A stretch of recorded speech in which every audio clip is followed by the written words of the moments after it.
Amigas, amigos, ¿cómo están ustedes? Mucho gusto en saludarles en un programa más de nuestra serie Tierra Nuestra. Les saludo con mucho afecto. Manuel Munguía, ¿cómo te va? Juanita, ¿cómo está usted? Juanita Robles. Señor licenciado Landa. Mucho gusto, señorita Nepole. Yo decía, si usted siempre se anda cambiando el nombre todo el tiempo. Este programa es, como se dice, un programa pregrabado.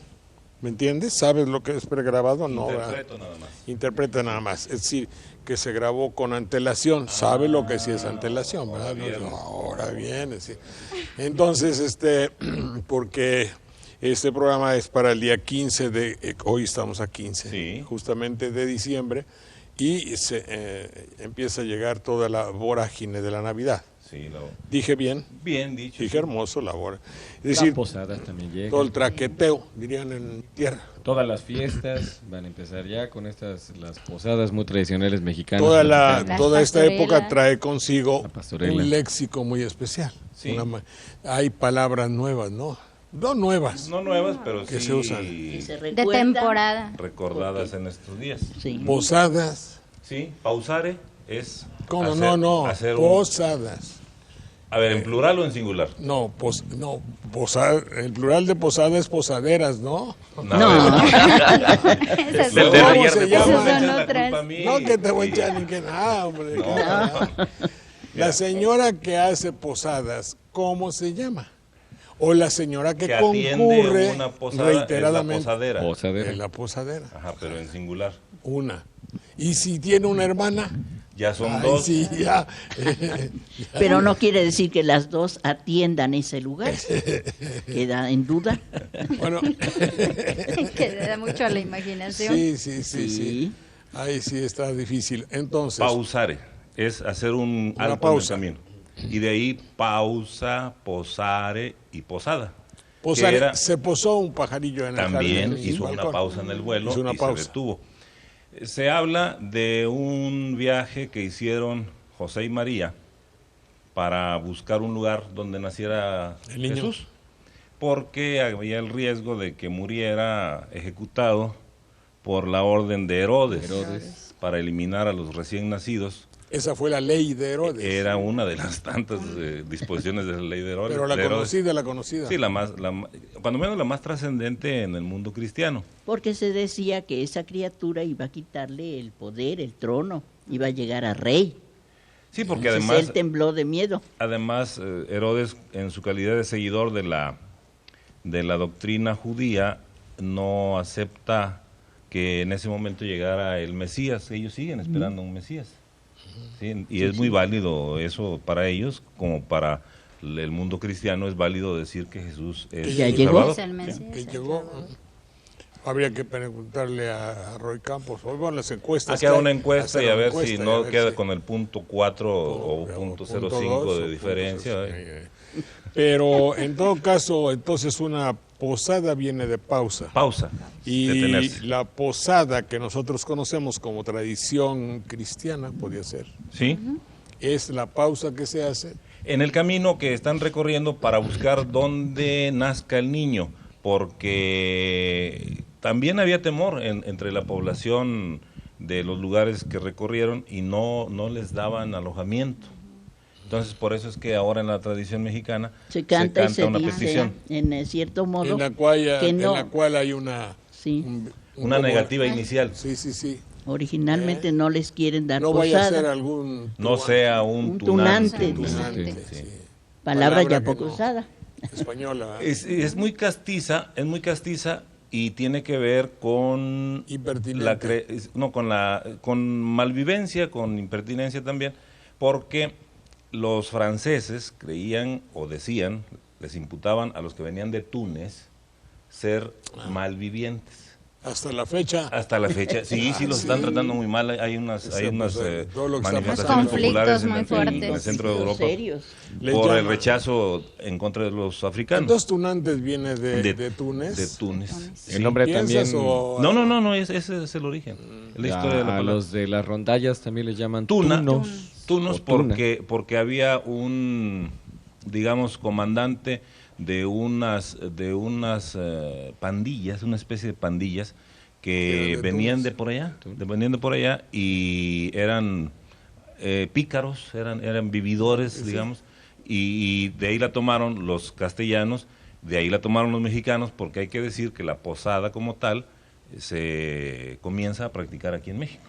Y la palabra que decías ¿Que no fue San Francisco el que la instituyó? No, San Francisco comenzó a hacer una serie de celebraciones que tienen que ver con la forma en que se venera el nacimiento. El nacimiento. Pero a la llegada de los primeros frailes con los conquistadores, encontraron que en estas épocas los mexicanos hacían lo que aquí se llamaba mitotes. Mitote. Que quiere decir mitote. ¿Mitote? Mi tío es una bola así. No, grandote. Y arriba se la amarra con hoja de izote, ¿no? Un hilito de izote, ¿eso no es mitote? No, ese es un tamal. Son michiotes. Ese es michiote, ese es un tamal. Un bailarín, ¿no? Es bailar, mi tía es bailar, es danzar, es festejar. Coinciden entonces, así como por ejemplo en el ciclo que se cerró de Día de Muertos en San Andrés, comenzó en Chantolo y comenzó en San Miguel allá por septiembre, es una adaptación de las fechas de las celebraciones mexicanas con el santoral católico. La mayoría de las fiestas que han adquirido relevancia en México fueron adaptadas y adoptadas dentro de las propias costumbres de la comunidad a partir de, digamos, la conquista que vinieron a hacer los españoles. Que se parecen, se juntan. Sí, se juntaron, es decir... Tomaron las mismas fechas. Sí, se tomaron las mismas fechas. Y recurrieron los primeros frailes que llegaron con los conquistadores al teatro de evangelización, así se conoce incluso una parte de la producción literaria de esos primeros años, del 519 al 550 todavía, que observaron la propensión de los mexicanos al mitote, a la fiesta, a la celebración. De ahí no seas mitotero. Sí, de ahí viene el lado de mitotero. Entonces, dijeron, vamos a valernos del teatro y de la música y de los cantos para inculcarles la nueva religión que nosotros traemos. Y comienzan a hacerlo. Los agustinos, sobre todo, en el centro del país, muy cerca de lo que hoy conocemos como Teotihuacán, en Acolman, en el convento no es convento, en Acolman, en un convento efectivamente. Y allí comienzan a celebrar, como ahora ya se conocen, las posadas, con la petición de alojamiento, con la negativa inicial, con los personajes que se Pero parecería ser que eso tiene más bien un aspecto de enseñanza didáctico. Es didáctico, sí. Para que aprendan los indios, para que sepan cómo pasó, para darles una idea. Claro, sí. ¿Cómo pasó según ellos? Claro, de hecho, para ver su versión. Su versión. Sí. Juanita, no vaya usted a creer que ya así de por sí. No somos de la versión novelada. Creemos, sí. De hecho, incluso para hacerlo más creativo, se hicieron las pastorelas en la lengua indígena, ahí escritas en lengua náhuatl, se hicieron la escenificación de todo lo que fue el nacimiento de Cristo. Aunque la pastorela ya, cuando menos eso una sí forma española, inicial, ¿no? Se ya practicaba, y la palabra incluso es italiana, por eso la de origen, pastorella, ¿sí? Pastorcita. Pequeña obra para pastores, o que habla de pastores. Muchas de las palabras que vienen, hace un momento decían, por ejemplo, de tunante, villancico, sí. que viene también de villano, ¿no? De villa, de pueblo. De gente de la villa, gente del Villa, pueblo. originalmente casa de campo, después una pequeña población, y de ahí villano, el habitante, y los villancicos. Pastorela, que son los cantos que tienen precisamente los pastores, como decía hace un momento, para que lo entendamos, ¿no? El pueblo o la gente de una manera un poquito más hasta entretenida, que hoy ya tenemos incluso hasta pastorelas con un diablo que van tentando pero eso se debe haber usado desde Italia, ¿no? Desde allá, porque hay un canto, por ejemplo, que se llama Adeste Fideles, que en una parte dice in greye relictum humiles ad cunas vocati pastores ad properan, es decir, eres humilde desde la cuna y los pastores fueron a venerarte ahí. Eso quiere decir que ya la adoración de los pastores se reconocía y se practicaba desde Europa. Y este canto es en latín. Adeste fideles legi triunfantes, venite, venite, adoremos. Natum videle regem angelorum, venite adoremos, venite adoremos, venite adoremos Dominum. Bueno, y la segunda parte es donde dice Ingreyer redito, humiles algunas, y habla de los pastores. ¿Que ese no es tema de una tienda? Ahora ya lo utilizan así con propósitos de venta. Y ya había una literatura pastoril tanto en Italia como en Francia como en España, y de ahí se tomaron muchas de las formas para relatar el viaje. A veces se dice que más literario que real, pero sí el recorrido de los pastores para ir a adorar al niño Dios. Pero y ofrecerle, encontrarse en el camino con un espíritu malévolo que les quiere impedir la llegada.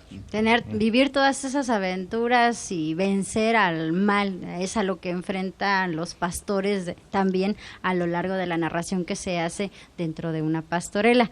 Inicialmente era así con un corte más serio, más conservador, pero poco a poco, en el paso del tiempo, se fue transformando y ya es más en un sentido chusco. Ahorita tenemos una variedad de representaciones que se hacen, algunas más serias y algunas un poco más jocosas. Que por cierto, yo no sé por qué en esta época también representan mucho el tenorio. No, en Día de Muertos y épocas posteriores. Que ya también lo... Pero hasta antes de Navidad. Hasta mediados de noviembre. Sí, lo que pasa es que algunos de los personajes característicos, como por ejemplo Bartolo, es propenso a caer en la tentación, es digamos, un tanto cándido e inocente. Y lo han llevado en algunas de las nuevas versiones al extremo de no ser inocente y cándido, sino más bien juguetón y chusco. Y vuelve a aparecer San Miguel, que había abierto el otro ciclo anterior del que hablamos, el del Día de Muertos.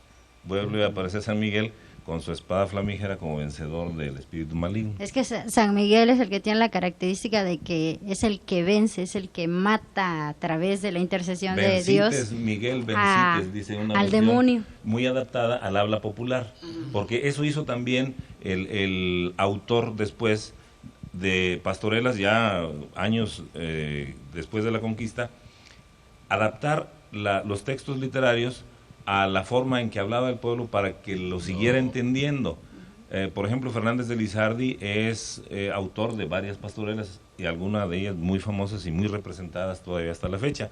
Ahora, como decía la maestra Lucía, las representan con muy diversas modalidades. En Iztapalapa hacen una que es muy de actualidad, y en varios barrios de la Ciudad de México representan algunas con temas muy actuales.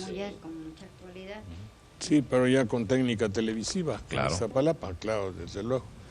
Y niños, los inocentes, es un pasaje extraño, ¿verdad? Sí, bueno, a principios del mes en Tuxpan se celebra algo que se llama el Niño Perdido. Ese es otro pasaje de la Biblia, que tiene que ver con aquella salida de Jesús con sus padres al templo, a conocer el templo. Y se queda por ahí, y como iban en grupo, no se habían dado cuenta que el niño no venía hasta que repararon el hecho de que se había quedado.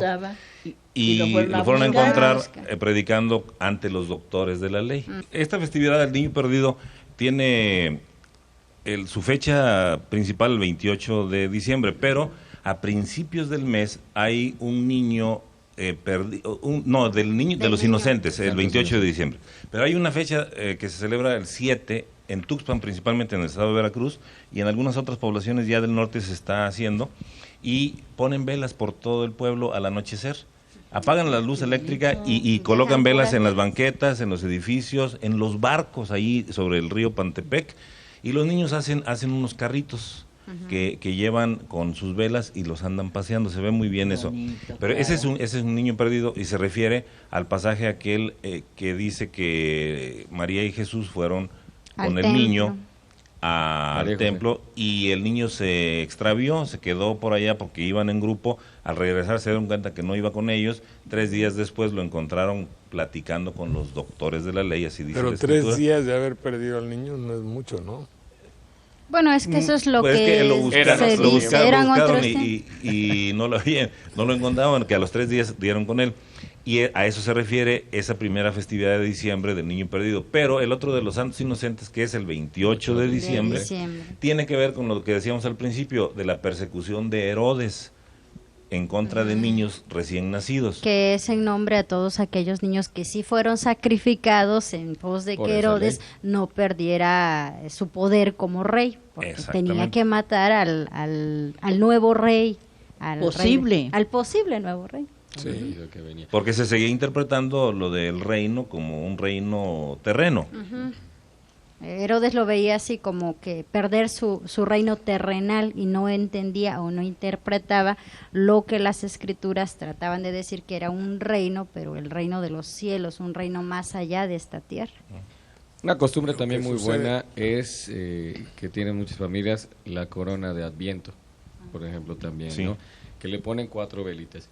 Adviento es la llegada. Advenimiento es, digamos, esta época del año litúrgico que precede al nacimiento precisamente de Jesús. Estamos esperando Navidad, el advenimiento. Eso quiere decir venida. Y las 4 velas son las 4 semanas de preparación que en algunas iglesias hacen precisamente para esta llegada. Sí. Bien, vamos a escuchar al quinteto de metales de Jalapa que nos trae Rondó de Jean-Joseph Muret, y poco a poco les vamos a decir a ustedes cómo está integrado este magnífico conjunto jalapeño. Adelante, jóvenes.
Se oye muy europeo, ¿verdad? Sí. Se oye esa es la música de Navidad de las calles de algún otro lugar del mundo, banderillas.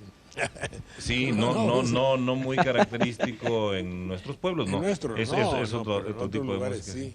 ¿Qué ibas a decir? Y como es un rondó.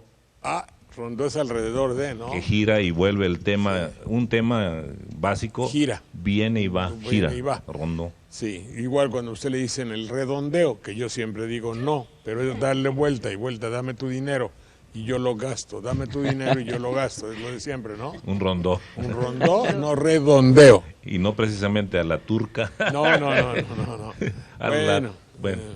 Dice aquí una carta de Navidad muy especial, son las blasfemias navideñas. Habida cuenta de que una blasfemia, según este libro, es simplemente una oración que perdió su rumbo. ¿Me explico, no, verdad? Sí. Muy claramente. Sí, ¿no? Bueno, Sagrado Niño Jesús, ¿sabes cuántos infanticidios se siguen cometiendo en tu nombre? Los tiempos de Navidad son las dulces épocas del amor y del terrorismo comercial. Querido Niño Dios, ¿te has dado cuenta cómo el mundo corre lleno de fiebre hasta los centros comerciales? Compra con obsesión todo lo inútil, todo lo trivial. ¿Has comentado con tu augusta madre lo que los humanos hemos hecho del aniversario de tu nacimiento? ¿Te han dicho tus enviados, que además son copartícipes, de que todo está convertido en una orgía de mercachifles como los que sacaste de tu templo? Por eso van a continuación, dice aquí, estas frases de un salmo blasfemo, que no lo es tanto, puesto que trata de exaltar la delicada leyenda del nacimiento de un ser superior, lleno de bondades, que viene al mundo no para morir por nosotros, que no tendría ningún sentido. Sí. Perdón porque me gana la risa porque Juanita... Ya Juanita lo vio feo. Juanita, lo va a patear por debajo de la mesa. Bueno, pues así dice aquí, que vino al mundo no para morir por nosotros, que no tendría ningún sentido, sí en cambio para dictar normas y enseñarnos con su ejemplo el olvidado camino de la verdad, el bien y la justicia. Después dice ahí, una oración. Dios mío, dame en esta Navidad la conformidad para aceptar mi condición de ciudadano víctima. Un ciudadano que se precia de serlo, tiene que aceptar que es una víctima de todo. Del terrorismo comercial, una víctima de sus malos gobiernos, una víctima de la ignorancia, de todo, somos de las modas. De las modas, de todo. Otra, que el espíritu de la Navidad me llene de una felicidad tan total como mi ignorancia. Es decir, cuando uno no sabe, está feliz. Como el que no ve. Sí. Como el que no ve. Entonces, si en la Navidad aumenta nuestra ignorancia, debe aumentar, por tanto, nuestra felicidad. La felicidad, obviamente. Si no lees periódicos, no, si te importa, es un clásico. Sí. Nadie valora la abnegada resignación de San José, que, sabiendo la no paternidad de su vástago, lo amó como propio. Quiero un comentario de Juanita. Le va a tirar un zapatazo por debajo. Póngase el casco. ¿La repito, Juanita? No, don Jorge, sí lo oímos y sí la entendemos. Lo que sí no nos nace discutir. No nos nace discutir. Se dice en el pueblo, Juanita, a palabras de borracho, oídos de cantinero. Ese es un refrán. No, pero no es este caso. Aquí lo dice un señor con toda la sobriedad necesaria. Pero nosotros, los que tenemos fe, estamos bien convencidos y sabemos que esto no se tiene que discutir. Lo aceptamos y con gusto. Por cierto que como lo debe haber aceptado San José. No, José. Justamente, es el hecho de que San José lo aceptó, sí, lo que puede llamar a tener cierta admiración por él. Si yo lo que pido es admirarlo. Pues sí, lo admiramos y seguimos su ejemplo. Entonces, ¿quién sabe? ¿Quién sabe? ¿Quién sabe? Bueno. Por cierto, a San José hay una forma que tradicionalmente a los José les llaman Pepe, que dicen precisamente que en esa tradición que cuando se nombraba a San José le ponían unas letras, 2 P's, Pater Putatis. Sí, no, Putativus. Pater Putativus, que era el padre de nombre. Por eso a los José le dicen Pepe, de cariño. Sí, eso es muy, muy curioso, que por qué a un José se le dice Pepe, y es que ponían San José, Pater Putativus.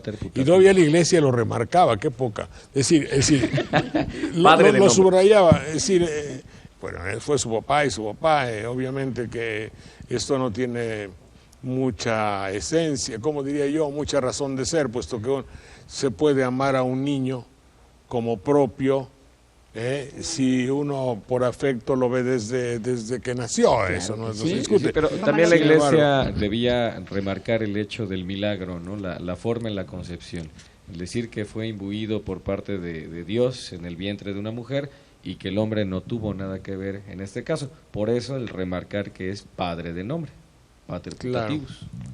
No, y luego también como en las novelas de Saramago, donde las otras hijas de, ¿quiénes eran? La hija o una hermana de Jesús, un buen día también amanece con el semblante cambiado y todo, y la Virgen sospecha de que también ha llegado el Espíritu Santo y entonces ya el Espíritu Santo como que agarró camino, ¿no? Por cierto, Jorge, ahorita que hablaste de esos evangelios apócrifos en donde se narra la vida un poco más íntima de la familia de Jesús, en donde se menciona que tuvo hermanos también, con lo cual la Iglesia nunca lo ha aceptado porque es negar el milagro, ¿no?, de la virginidad.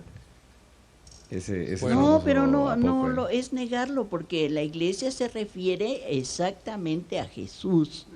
Que la Virgen, que María era virgen al concebir a Jesús, porque así estaba dispuesto y predispuesto.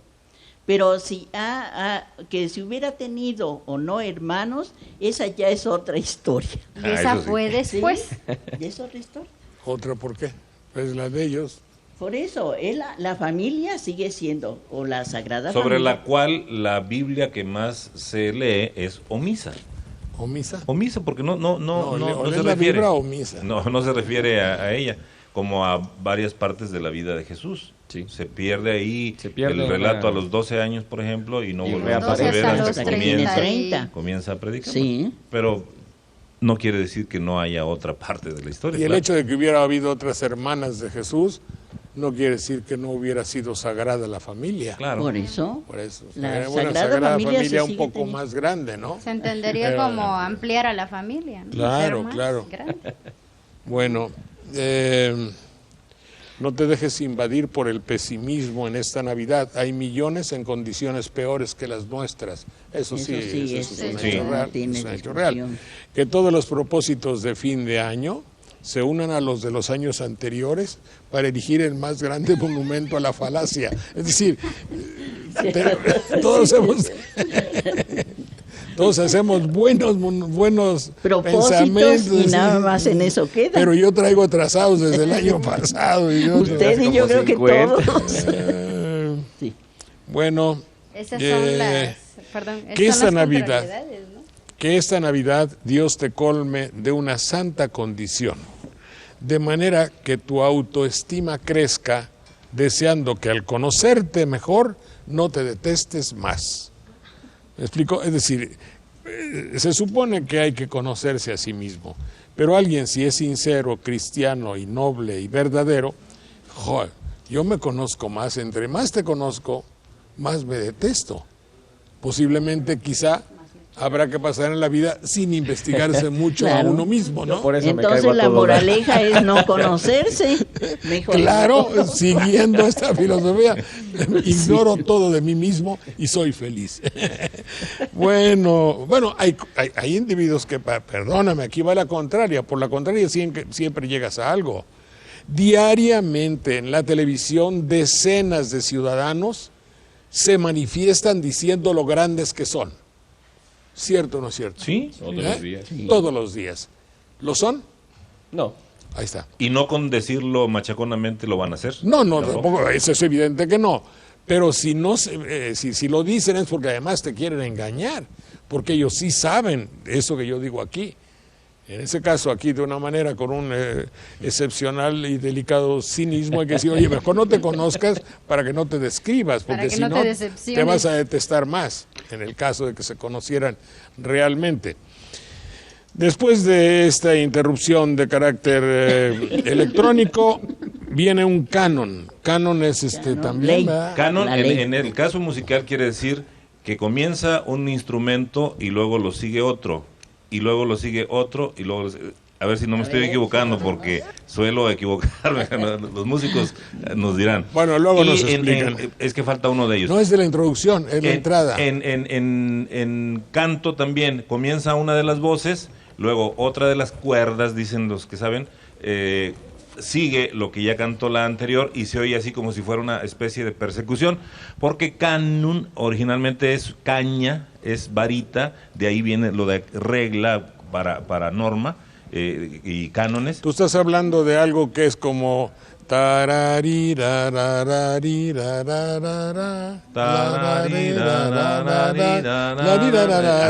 diversiones cánones.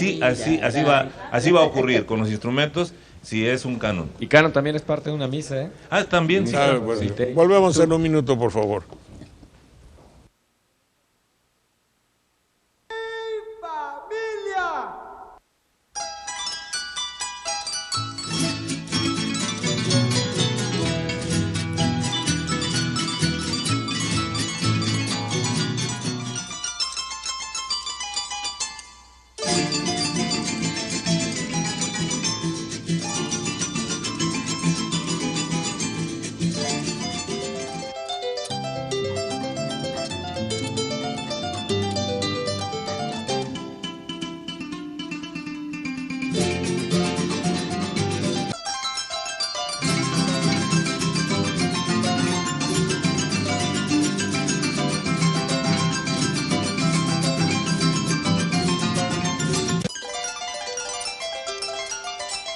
Esta es la mueblería Euromuebles.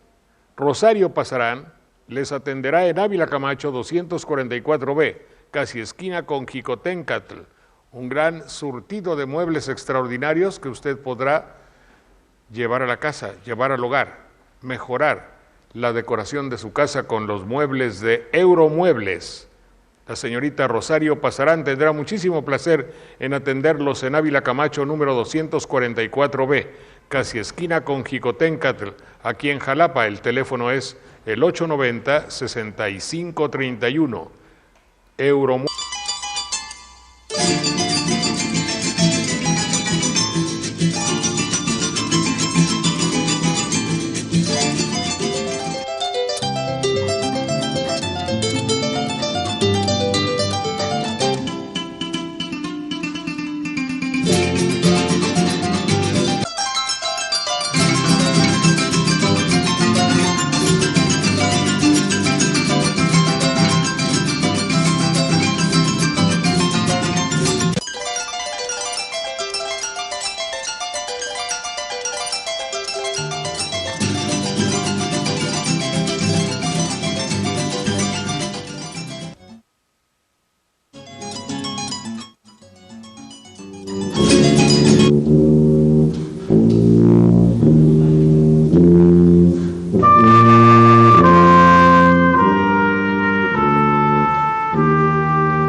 Vamos a escuchar a continuación de Georges Bizet, Farandol, que seguramente quiere decir farándula, ¿verdad? En la interpretación del Quinteto de Metales de Jalapa. Adelante.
Me hizo acordar que esta canción tiene una letra muy especial para el gran roi Dagobert.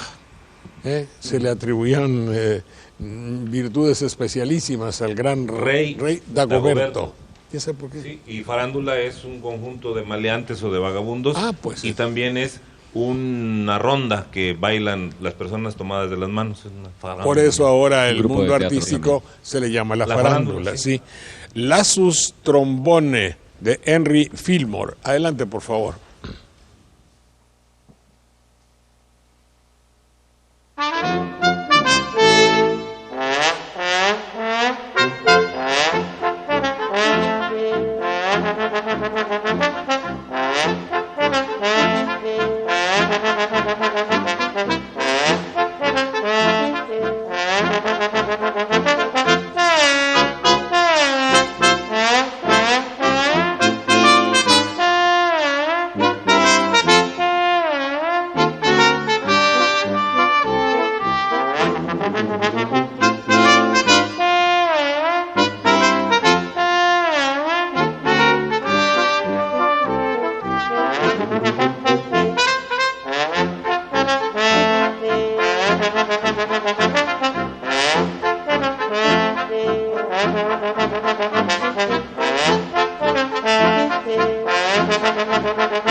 Qué bien, qué hermoso, qué conjunto tan acoplado. También voy a dar los nombres de cada uno de ellos. Aureliano Hernández Sánchez en la trompeta, Moisés Hernández Mendoza en el corno, Mauro Jiménez en la tuba, Edgardo Jiménez Orozco en el trombón y Remigio López Martínez en la trompeta. Muchas gracias del Instituto Superior de Música del Estado de Veracruz. Les agradecemos mucho y se despiden con la canción Mixteca. Muchas gracias, muchachos.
Es una felicitación muy cordial al Quinteto de Metales de Jalapa, del Instituto Superior de Música. A ver si vienen para Navidad, ¿verdad? Sí. Sería muy bonito porque hay una música de Navidad extraordinaria que obviamente ellos dominan. Y qué bueno que así. Imagínate tú, aquí que ponen la banda que desmanda. Todo eso. Oye, qué desmande. Sí, qué barbaridad. Ya lo comentamos el otro día, pero sí. Qué barbaridad. Bueno, pues qué bueno que estuvieron estos muchachos con nosotros. Veamos algunos de los otros. ¿Cómo se pueden llamar? Dicharachos. No alcanzan a ser aforismo, ¿verdad? Fíjate, ¿sabes por qué Herodes mandó matar a los santos inocentes? ¿Por qué? A ver. Bueno, la realidad es, yo creo que no tenía temor de que le quitaran, de que alguien llegara y lo destronara, sino el hecho de tener un acto de autoridad nada más, porque sí. Llega a haber esos desplantes hasta la fecha, sí. La lógica indica que dice, bueno, para que de aquí a que este niño crezca, se manifieste, voy a tener suficientemente tiempo de nulificarlo. Pero el hecho de matarlo niño es decir, les voy a dar en toda la torre a estos en lo que más les duele, sus hijos. Y entonces puede ser que haya sido un acto de crueldad gratuito únicamente para demostrar y poner la bota sobre los dominados. Y si era así, le funcionó, porque a la fecha lo seguimos recordando de esa manera. Le funcionó muy bien. Quien no lo recordó nunca fue el mismo Jesús. Nunca lo mencionó. O a ver, en contrario, Juanita. Nunca dijo nada al respecto. No, efectivamente no. Sí. Pues tampoco podríamos esperar que de Jesús tener un acto de enojo, de disgusto, no, pero, o que tuviera una evocación. Pero ser parte enojosa. de una generación en la cual él, junto con otros niños, fueron de esta serie de se vivió abusos, la persecución. Y creo que por al menos una visión generacional se hubiera mencionado, hubiera hecho algún tipo de parábola o algún tipo de recordatorio. Además dice aquí, Jesús nunca tuvo una palabra de afecto y amor por los santos inocentes. Qué raro. Sí dijo algo sobre los niños, Dijo que se acerquen a mí. El que molestara a uno de sus infantes, más le valiera no haber nacido. Sí. Pero no dijo este desgraciado de Herodes que mató a tanto niño por mí. Nunca dijo, haciendo no lo iba a decir así. A eso, no. Haciendo referencia a aquellos que habían sido el holocausto, la víctima, para que llegara el Hijo de Dios. Ya ves cómo dicen todos los judíos, tan enredados, ¿no? Bueno, digo... Tan enredado. No enredado, pero alguna referencia, ¿no? Amén de que él también era muy pequeño, si era recién nacido. Pero si era Dios, y Dios es omnisciente. El Hijo de Dios. Y omnipresente. Claro que sí, pero... No estés contradiciendo no, Juanita. Para lo que nos conviene, no. Él realmente era muy pequeño. Vaya, no tenía... Bueno. Al hijo que la Virgen María tuvo después de Jesús, ¿pudo calificársele como el hermano incómodo, según usted? No, incómodo no, simplemente hermano. Hermano. Sí. Porque ya sabe usted no? que hay la tesis de que la Virgen María después procreó hijos con San José. Sí, lo cual era muy natural. Obvio. ¿Qué otras hay por aquí? Que dice, entiendo lo del incienso y el oro, pero ¿para qué sirve la mirra? Sí, en serio, esta es una cuestión así. ¿Para qué sirve la mirra? ¿Qué es la mirra? También es una sustancia. Sí, ¿pero para qué? El incienso huele. También el oro la mirra da también comprar. ¿Y la mirra? También para asear en el cuerpo. ambiente. Lo deja. ¿Es desodorante? Sí, era un bálsamo. Es un bálsamo. Sí. Es un bálsamo muy con preciado. un olor especial. Muy preciado en la antigüedad. Y resultaba carísimo en aquellos tiempos y solamente los ricos lo tenían y lo usaban en sus castillos o palacios. Aquellos que y a los niños se les aplican esos bálsamos precisamente para confortarlos después de que se les cambia la ropa. Y acá ya son otros bálsamos, pero en aquellas regiones... Como talco. No exactamente como talco, sino más bien como un ungüento. Sí. Mira, a ver. El cantor popular ha hecho creaciones a propósito de estos temas. ¿Quién es el cantor popular? Pues, el Luis Pueblo Pérez de Mesa. México. Luis Pérez No, Mesa. el Pueblo de México. El Colegio de México recopiló hace ya muchos años en este libro que se llama Cancionero Folclórico de México. Por eso cuando algunas personas llegan y me muestran versos y les digo, a ver, déjame verlos, estos ya los leí. Porque este cancionero, encabezado por ¿quién crees? Como es muy antiguo, ¿no? El equipo que redactó... Higinio Vaz Sandana, J. Santa María. Margrit Frank, ¿te acuerdas? La abuela del ex secretario de Salud. Era una mujer que nació en Alemania, pero que vivió en México y que se dedicó a la investigación de la cultura popular mexicana a fondo. ¿Cómo se llamaba? Margrit Frank. No me acuerdo. Sí, una señora que murió, por cierto, como a los 104 o 105 años de edad. ¿Que no era la alemana de origen? Chiapas? No, vivía en la Ciudad de México. Y ahí junto con ella varios investigadores, pero muchos investigadores que Dime los nombres. Dice Ivette J. de Báez, María Ángeles Soler, Mercedes Díaz Roig, Concepción Murillo de Dávalos, Teresa Lobo, Rocío Cortés de García, Alma Ud de Asti, María Teresa Miaja. Y así muchos investigadores fueron por todo el país y recopilaron versos para distintas ocasiones. Hay unos dedicados a animales, otros dedicados a las fiestas, otros dedicados a los pueblos, otros dedicados a las cosas chuscas, a los personajes populares, a muchas cosas. Entonces es una obra de 4 tomos, este es solo un tomo, este es nada más. ¿Cómo dice? ¿Coplas varias? Se llama Cancionero Folclórico de México, este tomo se llama Coplas varias y varias canciones. Aquí están las religiosas.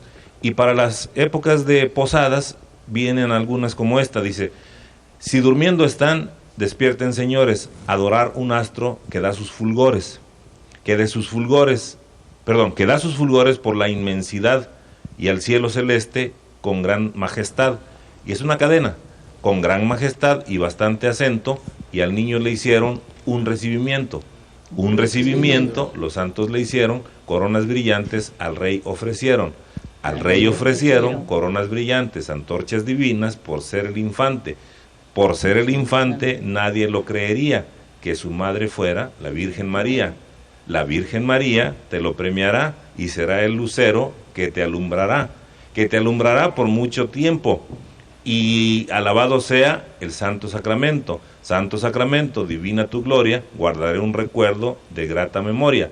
De grata memoria por serlo profundo, y alabado sea Salvador del mundo. Salvador del mundo, mi rey coronado, que buenos profetas lo habían anunciado. Bueno, está ingenioso y no malos profetas, sino buenos. Sí, bueno, debe haber habido malos. Entonces hay muchas producciones. A propósito de esto, los versos que se dicen para pedir posada y los versos que se ¿Esos son los tradicionales, sí, sabemos? Esos son. Sí. Aquí no es mesón. Sigan adelante. No les puede abrir, no sea algún tunante. Sí. Y la rama, que es una forma de celebración muy característica de la costa del Golfo, sobre todo en el estado de Veracruz. Y se canta con algunas variantes en la Huasteca y en la región de los Tuxtlas y en la región de Sotavento, pero básicamente tiene la misma idea. Es una rama que se lleva con adornos de frutas, de papel, de esferas, y viene muy buenas noches, les damos, o muy buenas noches, señores. Resultan bonitos porque llevan instrumentos. Llevan la instrumentación propia de cada lugar, las jaranas, el arpa. La idea es recolectar el aguinaldo, porque salen los niños con su botecito a cantar de puerta en puerta para que la gente les dé unas monedas, y ese dinero lo utilizan para comprarse dulces o obsequios en Navidad. Porque originalmente eso se destinaba a la posada del barrio, y la rama correspondía a un barrio. Entonces, la rama del barrio determinado de algún pueblo, de la Huaca, pensemos va, recorre los lugares a donde van a cantar, reúnen el dinero, y ya en una fecha establecida por ellos hacen la fiesta del barrio, que es la posada, que también se le llama posada a la fiesta en sí, no nada más al lugar donde piden alojamiento. Y por cierto, esta palabra que decía Lucía, aguinaldo, yo sepa es aguilando. Era antiguamente aguilando. Y se hicieron una metátesis, un cambio de lugar. De los y sonidos. Me parece que deriva de una frase en latín, hoc inano. ¿En ese año? No, ese sería otra. Bueno, sí, por lo de la referencia anual, sí. Que sí, como un premio por este año, sí. Que justamente eso ya se transfiere a lo laboral, y todo el mundo ya espera su como el aguinaldo, ¿verdad? Que vamos a recibir los que trabajamos en todo el programa, sí. Un mes de sueldo. Anda, un mes de sueldo. ¿Que tú perteneces al sindicato de la señora del Baester Gordillo? No, ahora no, pertenecía hace tiempo. Pues ya te mal hiciste en haberlo abandonado. Sí, hiciste. Porque si no estaría pensando ahorita en su aguinaldo. Si hay que vivir dentro de los sindicatos, no vivir en un sindicato es no vivir en el error. Sí. ¿Tú vives en un sindicato? Yo he vivido toda mi vida en el error. Mira, desde la XCKL en 1950 yo no fui aceptado en ningún sindicato, me ha aceptado. Ninguno. Y por cierto que coticé. Porque no quieres, pues hay sindicatos de patrones. No. Para coparme. Sindicatos de patrones. ¿Sí hay? No, sí, pero ¿cómo voy a ser patrón si no tengo la empresa? La empresa se necesita tener. Cuando nosotros decimos, oye, ya compramos nuevas cámaras, ¿no? ¿Qué compraste? En los 22 años de que trabajamos ahí donde tú sabes, oye, ya vamos a llegar a Estados Unidos, ya vamos a llegar a Sudamérica, ya vamos a tener color, ya vamos a tener videotape, chroma key, sí. Todo íbamos a tener, y nosotros nos sentíamos empresarios, pero sin ser, en mi caso, sin ser sindicalizados. Muy bien. Bueno, pues ahora te felicito pues por todos los aguinaldos que vas a recibir. Entre ellos, el de Tierra Nuestra. Sí. Uy, sí, que ves bastante. Como bueno. Es Tierra Nuestra, una buena macetota de tierra, fíjate. Voladora te va a caer ahí. Muy bien. Bueno, volvemos en un minuto, por favor.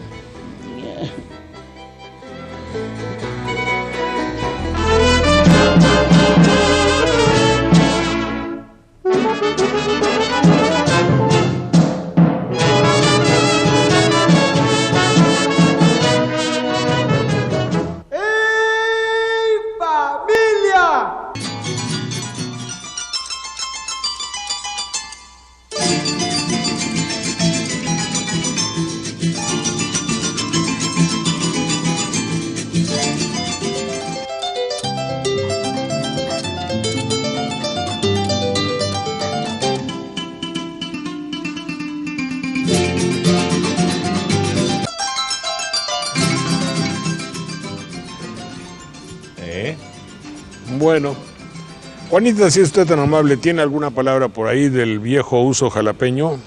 ¿Del viejo uso? Sí, de con lo que se usaba anteriormente en nuestra noble y real ciudad de Jalapa. Pues sí traigo algunas, don Jorge. Sí. Pero me gustaría... Bueno, usted hace lo que usted guste entonces, Juanita, de lado. Yo no vamos a discutir, dar a conocer o recordar estos versos, que aunque la nostalgia viene dentro de un rato, sí, también se llaman nostalgia y corresponden al poeta peruano José Santos Chocano, sí, un poeta muy tierno, muy sensible, y que muchos desconocen que fuera peruano, porque su nombre, él fue defensor ardiente por un americanismo revolucionario, estuvo siempre contra el imperialismo de los Estados Unidos, y ya se podrán imaginar que cuando él hablaba, lo que decía, y entonces hubo alguien a quien no le gustó eso, es asesinado en Chile. Hizo un poema bello, por ejemplo, al Castillo del Morro, que está en La Habana, como una premonición. Sí. Sí, pero en los años, hace muchos años, porque no es reciente. Casi podríamos decir que fue contemporáneo, porque murió en 1934. Sí, en 34, pero las peores agresiones a la independencia, sí, cubana, digamos, o a la libertad de ese país han sido después de los 50. Sí, es cierto. Bueno, entonces esto se llama nostalgia. Hace ya 10 años que recorro el mundo. He vivido poco. Me he cansado mucho. Quien vive deprisa no vive de veras. Quien no echa raíces no puede dar frutos. Ser río que corre, ser nube que pasa sin dejar recuerdo ni rastro ninguno, es triste. Y más triste para quien se siente nube en lo elevado, río en lo profundo. Quisiera ser árbol mejor que ser ave. Quisiera ser leño mejor que ser humo. Y al viaje que cansa, prefiero el terruño.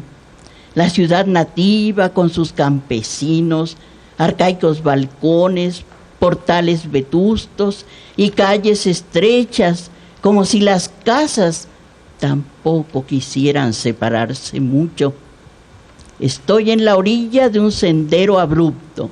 Miro la serpiente de la carretera que en cada montaña da vueltas a un nudo, y entonces comprendo que el camino es largo, que el terreno es brusco, que la cuesta es ardua, que el paisaje es mustio. Señor, ya me canso de viajar, ya siento nostalgia, ya ansío descansar muy junto de los míos. Todos rodearán mi asiento para que les diga mis penas y triunfos, y yo, a la manera del que recorriera un álbum de cromos, contaré con gusto las 1001 noches de mis aventuras y acabaré en esta frase de infortunio. He vivido poco, me he cansado mucho. Ah, qué bonito, ¿verdad? José Santos Chocano, autor también de un poema dedicado a los volcanes, el idilio de los volcanes, sí, se llama, y habla del guerrero Popocatépetl y de Iztaccíhuatl. Sí. Con el dibujo del Helguera. Pues de Helguera, que era un cromo precisamente en los calendarios antiguos. Sí, se llamaba, les decían cromo, ¿verdad? Sí. Qué guapesa de hombres pintaba. Volvió a ser como sinónimo de algo que estaba precioso. Precioso, sí, que tenía un atractivo una especial. Una muchacha que es un cromo, sí. Imagínate tú, Bueno, muy bien. ¿Alguna otra cosa, Clemente Landa, que se haya quedado por ahí? ¿Alguna palabra de estas épocas? Piñata es italiano, ¿no? Sí, la palabra viene del italiano, piñata, que quiere decir olla. Es el nombre que se le ha dado por su parecido a las piñas, precisamente a los frutos de los pinos. Y acá entre nosotros es precisamente esa olla rellena que se usa en las fiestas, ya no solo de la época navideña, sino en muchas otras fiestas. Sobre todo cuando hay niños. Sí, cuando hay, que según mi queridísimo Santiago Ramírez, el psicoanalista por antonomasia, bueno, era un gran patrón del psicoanálisis, decía que la piñata era el deseo inconsciente del hermanito mayor de oponerse a la llegada de un hermano menor, y el símbolo era que ese niño mayorcito de 5 años, al no poderle pegar de palos a su mamá, que nuevamente estaba encinta, agarraba palos a la piñata. Pero esto es en serio. Qué curiosa interpretación psicoanalítica de él, de que el niño destroza el vientre de la madre, simbolizado en la piñata. Estaría chipil. Que nosotros le decimos chipil cuando el niño anda enchipilado. Sí, que anda enojado, que anda molesto con el chip. Sin saber por qué. Sí, exactamente. Y es porque la mamá está encinta, está embarazada. Lo que pasa es que tiene un ataque de celos, finalmente, ¿no? Las piñatas se utilizaban mucho el primer domingo de Cuaresma, en estos famosos bailes de máscaras, ¿no? Hay uno en Italia muy famoso, ¿no? Y precisamente era como parte del exceso, la preparación para el recato que íbamos a hacer ahí. Ahora esta interpretación de conferirle a la piñata que pareciera como si estuviera embarazada la mujer del hermanito menor, el niño le pega con odio, pues está un poquito... No. Incluso hubo quienes... Incluso hubo quienes en esa época decían, y bueno, jugaban un poco con la etimología y decían piñata, algo así como decir preñada. Sí. Decían esa idea. Porque efectivamente pasa con los niños, sí. Ajá, y en chipil de Pilton, de chamaco de niño, chiquillo. Ajá. No, esa apreciación de Santiago Ramírez en 1950 era el amo de la psiquiatría freudiana en México, y todos los demás psiquiatras que había, no digo a su alrededor, pero lo veían como un gran maestro. Sí, era un planteamiento muy serio que hacía el maestro, sí. Ya también por eso las piñatas hoy tienen ya no figuras nada más infantiles, por eso también en ocasiones representan políticos, líderes de sindicatos. Sí, para romper todo, no nada más el coraje infantil. Fíjate, además te voy a platicar, Raskowski era un destacadísimo psicoanalista argentino que tenía ¿cómo se puede decir? La teoría de que el hombre, de por sí, la humanidad, el ser humano, nosotros, tiene una remota fijación de acabar con sus hijos, y que el hecho de que los queramos exteriormente y que tengamos a nuestros hijos como lo que son nuestros hijos es simplemente algo externo, que en el fondo hay un deseo, junto con el ser humano viene el deseo de acabar con los infantes. De ahí que las infanterías en todas las guerras de la humanidad, ahí mandan a los hijos, quieranlo o no, los que van en la guerra a ser eliminados son los infantes, y era uno de sus puntos para demostrar que el ser humano no quiere a sus hijos, lo cual también decía que las generaciones mayores veíamos a los pequeños como competidores. Sí. Claro, para que no nos quitara el lugar. Bueno, afortunadamente ese papel ya lo ha tomado la televisión comercial para echar a perder no solo a los infantes, sino a todos, ¿no? Para que ya no tengamos el complejo de padres mal hechos. Sí, en realidad sí. Muy bien, ¿alguna otra cosa que se nos quede de último momento? Hoy no hacemos rifa ni nada porque después es muy difícil entregarlos. Y como todos ustedes están en vacaciones, espero que todos tengan la posibilidad. Y recomendaciones para estas épocas: compre lo estrictamente necesario. Es decir, primero que tenga para comprar algo, ya que vivimos en una sociedad donde obsesivamente tenemos que comprar. Y usted y nosotros, el que habla, somos víctimas de esa necesidad de comprar. Cada quien en la medida de sus posibilidades, pero en fin, yo deseo varias cosas, así un poco congruente con lo del libro. Primero, que no sienta usted esa compulsión de comprar. Luego, que si lo haga de una manera inteligente, de cosas que le van a servir después, de cosas que puedan ser de utilidad posterior. que no le vayan a dañar. Ya parecería ser, en alguna forma, que estas fechas ya no se unen al torrente alcohólico en la mayoría de las familias, desalcoholizar nuestras fiestas. Yo hago mal en hablarles porque no soy un buen ejemplo, pero de todas maneras hay que decir que ojalá y todos tengan un criterio razonable para pasar sus fechas navideñas. No trocar Navidad por vanidad. Ah, es cierto, ¿te acuerdas quién decía Arreola, verdad? Sí. Porque Navidad tiene las mismas letras. Es un anagrama. De Navidad vanidad. es un anagrama de vanidad. ¿Anagrama o qué quiere decir? Que las mismas letras están en distinto orden. Pero ahí están todas. Navidad y vanidad. Bueno, finalmente en vida también hay vanidad, porque sí. La vida es vanidad, ¿no? Sí. Bueno, y dijo, ahí si se puede dar algo, que bueno, porque ya lo dijo Díaz Mirón y le creí, cuando dice, si dar es vanidad, bendita vanidad. Ahora, también si da usted, no ande como nosotros dándolo en la televisión, délo por debajo, porque si no, qué chiste. Con discreción. ¿no? Con discreción. Sí, porque no, en estas para que haya fechas caridad aprovechan real. muchas personas el sacar la dádiva o el regalo, siempre y cuando esté la televisión. No, eso nosotros lo hemos hecho, pero nosotros ya somos adictos y es una proclividad y una adicción y una patología. Pero usted no se deje contagiar de eso. Bueno, pues alguna otra cosa de recaditos. Les invitamos a que estén con nosotros en La Nostalgia. Gracias. Y vamos a continuar. Adelante. Gracias.